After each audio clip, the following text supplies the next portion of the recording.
Welcome to the Rustic Garden Homestead. Right now, it's important almost to stop what you're doing and spray your tomato plants. For the last 3 days, we've had really constant rain, almost a spray. Today, the rain just started falling again, so in theory, you don't want to be spraying your plants when it's raining. It's going to wash it off. But I want to make this video now. Today, it's more humid than it is rainy. Now, why is that important? Fungus doesn't typically like rain and lots of water, but after the rain and with the humidity and a dry leaf, it creates a great opportunity for the fungus to take hold and start to spread. And that's what happens with tomato diseases around here, is they come very quickly. Now that I've had the weather that really is perfect for fungus growth, I want to spray. Preventive spraying is what is important. I don't want to wait till I see the patterns on the plant of the fungus. That means it's already taken hold. So it's a really good idea right now to go and spray your tomato plants before the diseases arrive, before the fungi take hold. And what I'd like to use is a baking soda spray, 1 to 2 tablespoons in a gallon of water.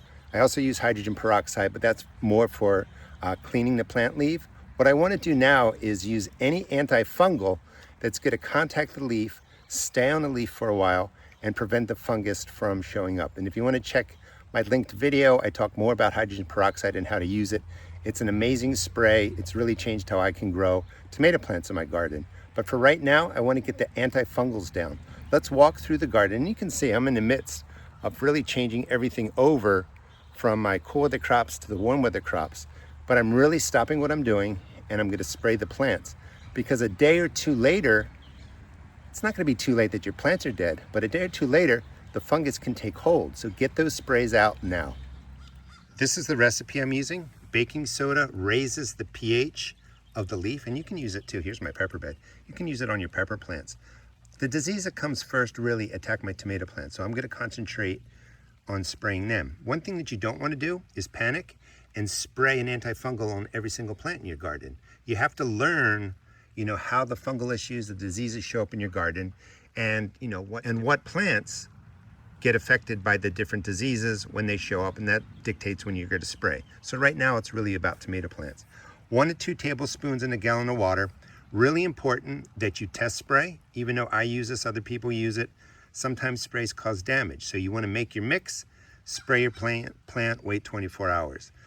Or maybe go with 1 tablespoon in a gallon of water, something weaker. That should not hurt your plant.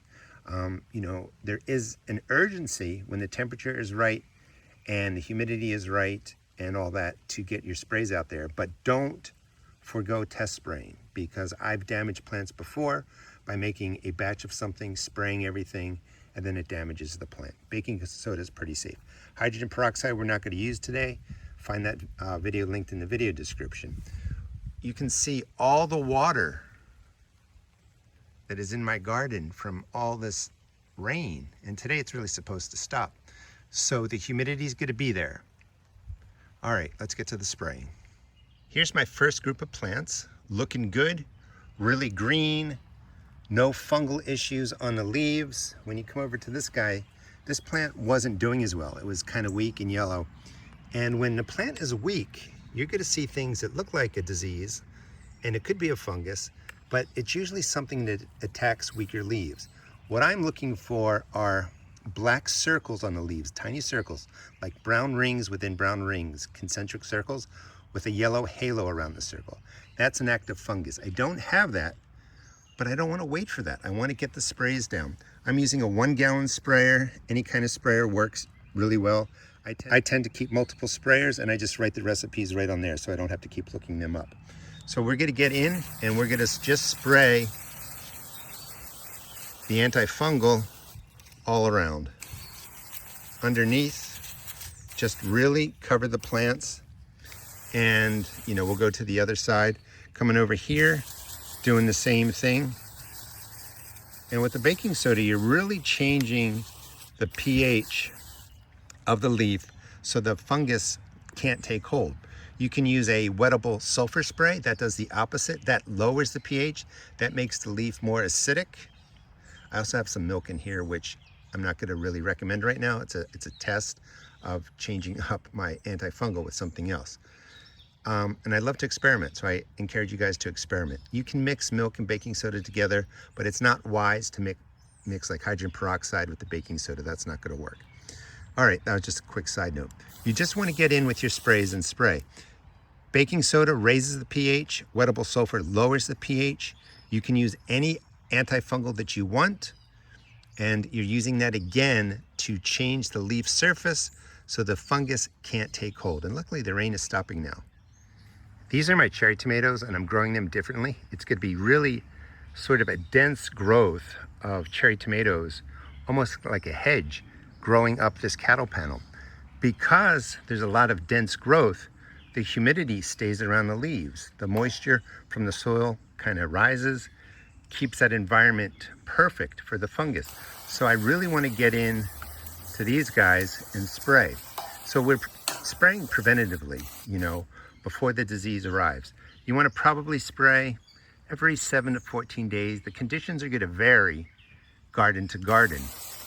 If you get lots of rain, you're going to have to reapply your spray. If it doesn't rain, for 7-10 days, you're probably good with going every 10 to 14 days. But I want to get in, contact all the leaves, top side, underside, and then have a plan in place every 7 days, every 10 days, every 14 days. For maintenance, you're really looking like every 10 to 14 days. If you have an outbreak, you might be spraying every 3 to 7 days. Please subscribe and follow me. I'll be talking about all that again. But I also have over 2,000 videos on vegetable gardening, and you can find anything you need there by just doing a search. The tomatoes are doing really well. They're green, they're liking all the water, they've been fed, I'm taking care of them. Sometimes we forget that taking care of them is really a preventive spraying for the diseases. And I'm literally stopping what I'm doing, and I'll get to cleaning this all up. If you're interested in what I'm changing over, within this week, I'll be putting out Rusted Garden Ramblings, and it's going to talk about how I transition this garden over from the cool weather crops to the warm weather crops and just about everything you see here. But it's really important. Get it on your list. Maybe it's, early and you don't need to spray, but get it on your list to get out there and do that preventive spraying. It goes a long way to a great growth of your tomato plants and a really nice harvest. If you just started growing food for the first time, or maybe you moved to a new gardening zone, you may not know what pests and diseases show up. So when you notice issues like that, write them down in a journal, put them in your phone or something, so that you know the dates and you can start spraying and doing a prevention plan about 2 weeks early. I know that I get a leaf spot really from May till middle of June, end of June, then early blight shows up. So now is the time that I want to be, spraying the crops and just keep those diseases from taking hold. Real quick, if you get a virus, that's inside the plant and you can't do much for that, and that's when you actually want to remove the plant. But fungal issues are on the leaves. That's why we can treat them very easily with the spray. Of course, the rain picked up, so I have to stop the spraying because you don't want to be spraying and it washes off. But if you're not sure if it's going to rain that day, you're better off putting down, a quick spray, the baking soda spray. If it rains, reapply it. You just don't want to wait on this. That's why I stopped what I was doing and came out here to spray. It really makes a difference. You'd rather treat the disease before it shows up than spend more time treating it when it does show up and it's impacting your plants. Thanks so much for watching. Please check out my seed shop at therustedgarden.com. I sell tomato and pepper seeds, $1.75 a pack. All other seeds are only $1.50. Every year, I go through and do real-time videos from January 1 through the whole season. If you subscribe and follow me, I'll teach you how to grow food, have some fun, and also teach you how to save money. Thanks so much for watching.